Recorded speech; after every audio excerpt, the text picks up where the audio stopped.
Hey there, future homeowners. Now, if you are a first-time home buyer or you're just looking to get options and information about buying a home here in Halifax, you are in the right place and welcome to my channel.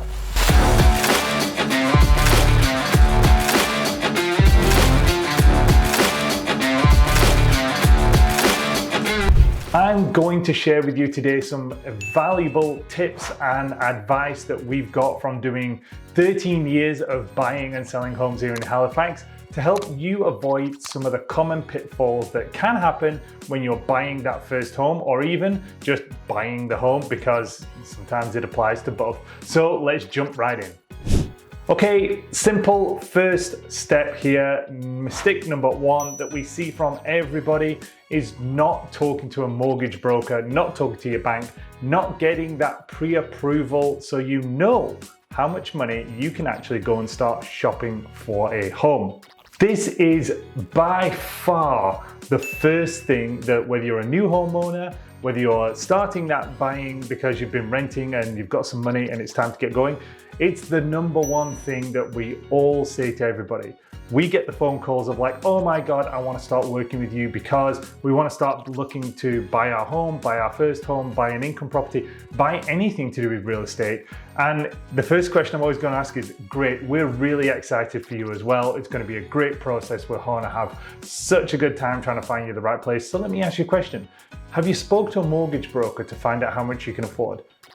And there's that awkward silence kind of, of like, oh no, not yet. I'm like, great, first step, let's get that sorted. Because imagine you're walking down the street and you have no idea how much money is in your bank account, but you see the killer suit, the killer dress, the shoes, the watch, whatever it may be.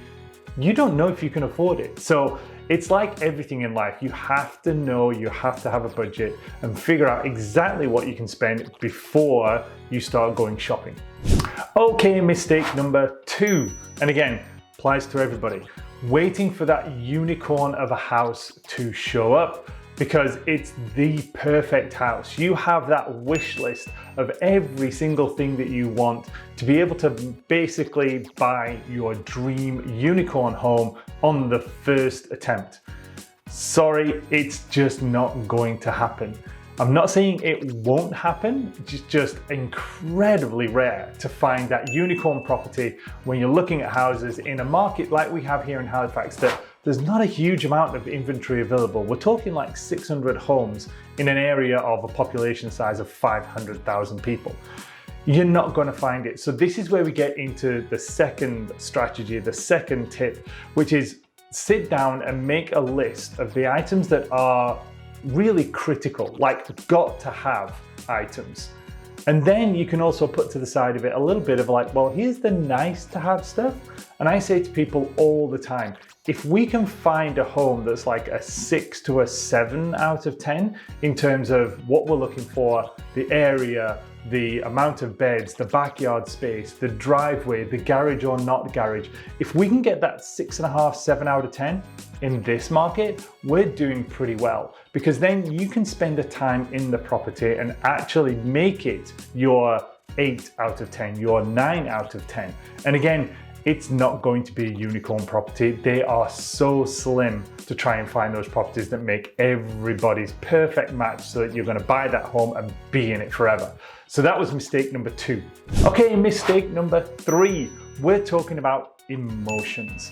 We know that buying a home is definitely an emotional thing, but the key thing we're always saying to people is you've got to kind of take some of that emotion out of it, because you're buying a property that, I'm not being rude, but it's not going to be the perfect, as we just said in number two, the unicorn property. We're going to go through the house inspection. We could potentially be looking at drilled wells, septic tanks, all of these things that have got to be inspected. And there might be some things that are going to show up that are going to need negotiations or going to need fixing. But if you are so emotionally attached to that property and then you find a couple of things wrong with it, all of a sudden that emotion takes over, and that's when you start making decisions that maybe are not the best decisions. So it's not only writing the offer that is a big emotional pull, because you find the house, you walk through the front door and you're like, oh my God, I love this house. It's got everything I ever need. And it's like, great, that's a lot of pressure now, because potentially somebody else is saying the same thing, especially like we're seeing in a certain price range, a lot of competition, and they are going to feel the same emotion. And then we end up with the emotion basically pulling us up to a price point that is potentially not right for that house. So let's take some emotion out of it. I'm not saying all of it, like we've got to have some emotion because this is going to be an exciting time, but let's remove some of the emotion so that we start looking strategically at like the budget, how much we can afford on a monthly basis, how far away is it from where we actually want to be, what's the neighborhood like, is it something that we can actually improve the property and add some sweat equity into it? So all of these things are going to help remove a little bit of that emotion. So keep the emotions in check and stay on the path, and let's do some smart hunting for homes.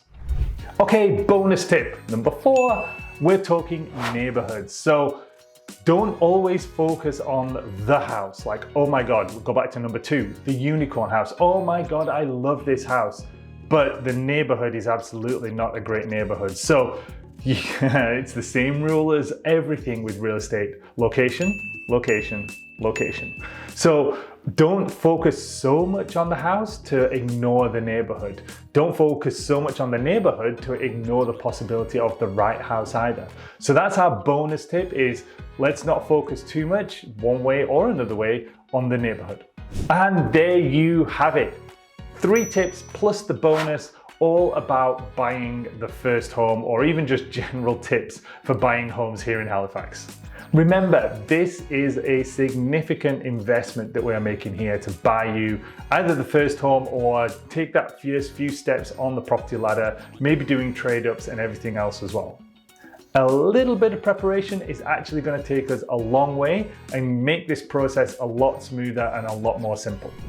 If you found these tips helpful, give the video a thumbs up, hit the subscribe button to get all of the rest of the content that we push out there. And if you have any questions, reach out and let me know.